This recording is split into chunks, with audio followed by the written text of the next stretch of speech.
આખા નગરને નિંદરામાં નાખે, એ તાળા તે કંસના તોડાવે છે, મારો વાલો ગોકુળમાં આવે છે.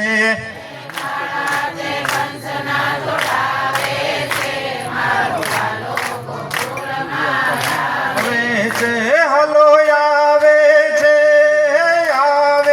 છે, મારો વાલો ગોકુળમાં આવે છે.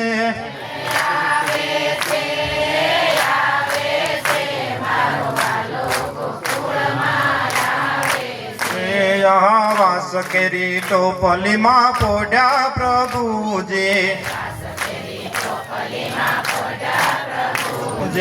વાસ કેરી ટોપલીમાં પોઢ્યા પ્રભુજી.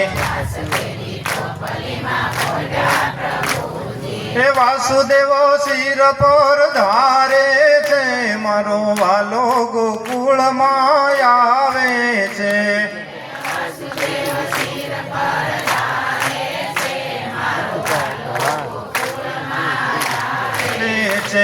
આ પાવન કરવા જમુનાના પાણી, કૃષ્ણ તે ચરણ લંબાવે છે, મારો વાલો ગોકુળમાં આવે છે.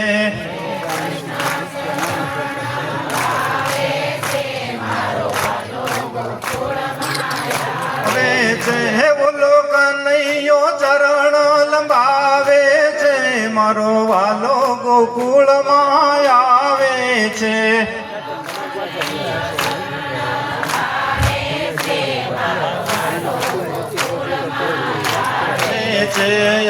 જશોદાના પડખામ પોઢ્યા પ્રભુજી,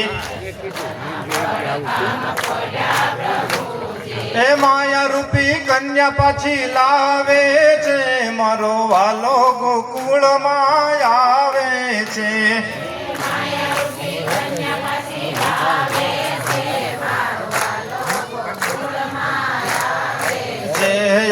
ગોવિંદ નાથના દર્શન કરવા,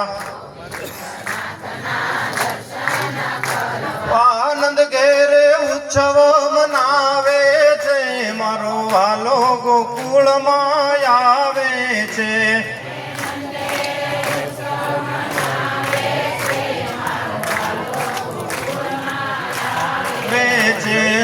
મહેતા નરસિંહના સ્વામી શામળિયા,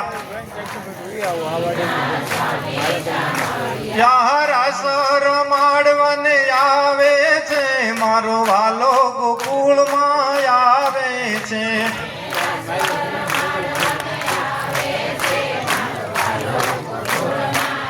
હવે છે હલો આવે છે, મારો વાલો ગોકુળમાં આવે છે.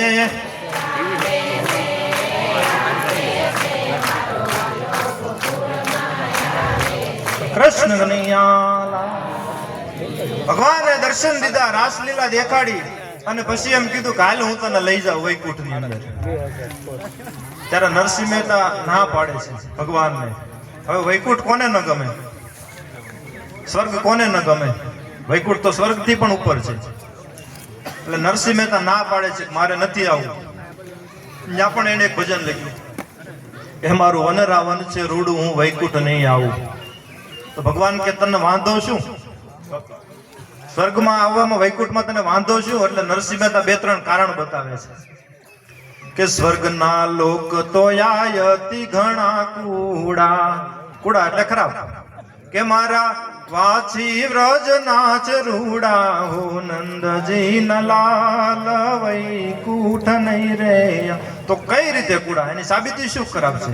સ્વર્ગમાં તો બધા દેવતા છે, તો દેવતા ખરાબ છે કે? હા, દેવતાઓના રાજા ઇન્દ્ર સતયુગમાં ગૌતમ ઋષિના ઘેરે હાથ નાખ્યો અને અહલ્યા પથ્થર થઈને પડ્યા રહ્યા. ત્રેતાયુગ સુધી ભગવાન રામના ચરણ રસથી એનો ઉદ્ધાર થયો. તો અહલ્યાનો શું વાંક હતો?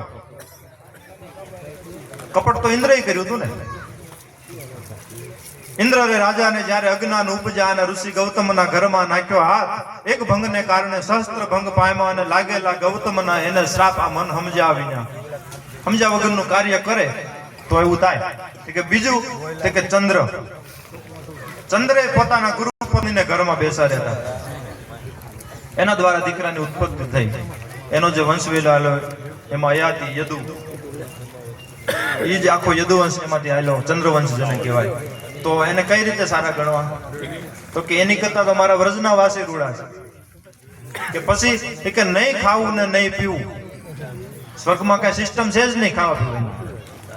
બેસીને રેવું મારે ટગમગ જોવું, એ નહીં ખાવું ને નહીં માર પીવું, નંદજી નલા વૈકુંઠ નહીં રે આવ. કે કેમ?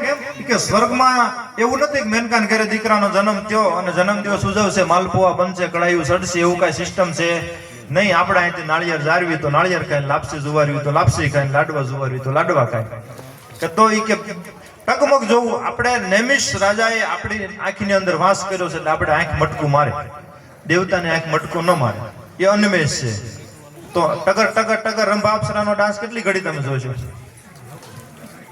થાકી જાવ ને. એટલે નરસિંહ મહેતા એમ કહે છે કે મારે વૈકુંઠમાં આવવું નથી. ને ભગવાન એમ કહેવાય છે કે પછી ભર જન્મ માંગ્યો એને, ભર જન્મ ભવિજાનમ અર્જનમ સુખ સંપદા તર્જનમ જમદુતાનમ શ્રી રામ રામેટી ગર્જનમ. કે જન્મ જન્મ મને મનુષ્યનો અવતાર મળે અને જન્મ જન્મ મને ભગવાનની ભક્તિ મળે, મારે મોક્ષ જોતો નથી. પણ આપણે તો મોક્ષ જોઈએ છે, પણ મોક્ષ માટેનું કાર્ય તો કરવું નથી. ગરુડ પુરાણ સાક્ષી પૂરે છે કે દીકરો પોતાના બાપની નનામીને કાંધ આપે અને એક એક ડગલું જેમ શમશાન સુધી ચાલે તો એને એક એક અશ્વમેઘ યજ્ઞનું ફળ મળે, આવું ગરુડ પુરાણ સાક્ષી પૂરે છે. તો આપણે તો સીધું રથ બોલાવી લેવો છે, તો ક્યાંથી મળશે? અશ્વમેઘ યજ્ઞ સતયુગમાં કરવો તો તોય મુશ્કેલ પડી જતી હતી. તમામ જીવને બંધનમાંથી મુક્ત કરવા પડતા હતા અને ઘોડાને અગ્નિની અંદર હોમી દેતા હતા. પછી પાછો અગ્નિમાંથી ઘોડો પ્રગટ થતો હતો, જ્યાં જ્યાં જાય ત્યાં એને લાજ કરીને આપણે દેવળ બંધાવવું પડતું, લઘુશંકા કરીને એને વાઈ ગળાવી પડતી અને આખી પૃથ્વીમાં ફરીને આવે, જે રોકે એની યાર યુદ્ધ કરવું પડતું, ત્યારે અશ્વમેઘ યજ્ઞ પૂરો થતો. તો અત્યારે તો ગરુડ પુરાણ એમ કે છે ખાલી કાંધ આપો ને તમારા બાપને, એક એક પગલે પગલે અશ્વમેઘ યજ્ઞનું ફળ મળે છે. ત્યારે ગરુડ પુરાણ ખોલીને વાંચી લેજો. પુરાણ સાક્ષી પૂરે છે. એની પિંડદાનની વિધિ 12 દિવસની હોય છે, પણ આપણે કરતા નથી. બ્રાહ્મણોની વિધિ ખબર નથી, અને કદાચ ખબર હોય ને કરાવે તો આપણે કરી શકીએ નહીં. એટલે આપણે યથાશક્તિ કર્યું, નકર રોજના 12 દિવસે એના પિંડદાન કરવા પડે અને 12મા દિવસે એની ઉત્તર ક્રિયા કરી અને ભંડારો 13મા દિવસે થાય છે, 12મા દિવસે નથી થતો. ભદ્રોત્સવ કયો કે ભંડારો કોઈ 13મા દિવસે થાય, 12મા દિવસે કરી નાખીએ છીએ. પછી એના માસિક શ્રાદ્ધ આવે છે, મહિને મહિને એને પિંડદાન કરવા પડે અને પછી 12 મહિને એની વર્ષી વળે. તો આપણે તો 15 દિવસ પછી તરત પાછમ આવતી હોય તો રહી નાખી, પાછમ કરી નાખી, વર્ષી વળી દીધી. પછી એમ કે મને પિતૃ નડે છે, તો પિતૃ નડે શું? પિતૃનું કાર્ય તો પૂરું કરતા નથી. ભગવાન રામે દશરથ રાજાનું પિંડદાન ગયાજીમાં કર્યું હતું તો મૂર્ખ્યા હતા. આપણે સિસ્ટમ જ બંધ કરી દીધી. ભંડારો હતો કે ભદ્રોત્સવ એ દિવસનો કરી નાખ્યો, સવારમાં પાણી ઢોળ, બપોર પછી સાંજે પૂરું થઈ જાય કામકાજ. નો સંતવાણી હોય, નો ભજન કાર્યક્રમ હોય, તો પછી બાપ મેરો પાડો મેરો ફેર શું પડશે આમાં? અને આપણો સમાજ જો બંધ કરી દેશે તો બીજા સમાજને ઉપદેશ કોણ આપશે? આપણે તો મેન છે, સાધુ બ્રાહ્મણ ચારણ અને ક્ષત્રિયો આ મેન હતા, પાયા છે, સમાજના પાયા છે. તો ક્ષત્રિયોએ ધર્મ ભૂલ્યા, બ્રાહ્મણો ધર્મ ભૂલ્યા, સાધુ ધર્મ ભૂલ્યા, ચારણો ભૂલ્યા, તો ચારે ચાર પાયા તો તૂટી ગયા. તો સમાજ ક્યાંથી ઉભો રહેશે? તો આપણે પ્રેરણાદાયક બીજા સમાજને બનવાનું છે, આપણે એને ઉપદેશ આપવાનો છે, કામ કરો. પણ આપણે જ કાંઈ શીખવું નથી બાપુ. આપણે જ શીખશું નહીં તો સમાજને ઉપદેશ ક્યાંથી આપીશું? આપણને દુનિયા બાપ કહે છે તો બાપની કઈક ફરજ બજાવવી પડે ને. ક્ષત્રિયોના માટે કવિ આગળ લખ્યું છે, નામ ક્ષત્રિયના ધારણ કરી અને માંસ વિવિધ પશુના ઉડાવે તો માંસ તણો કઈક પરચો બતાવો. બાપુ કહે અને પાય હજી તમને પડતા તો બાપુ તણી કઈક શ્રમ લાવો. આ સોર સગડા મરે બાપ કે ના થશો તો હવે બાપની કઈક ફરજો બજાવો. આપણને દુનિયા દરબાર આપણને બાપ કહે છે, દુનિયા દરબારને બાપુ કહે છે, દરબારો આપણને બાપુ કહે છે. તો તો એની કંઈક આપણે ફરજ તો બજાવવી પડે ને. હવે જાજુ નહીં કહેતા, મારી વાણીને વિરામ આપું. બોલ શ્રી રામચંદ્ર ભગવાન.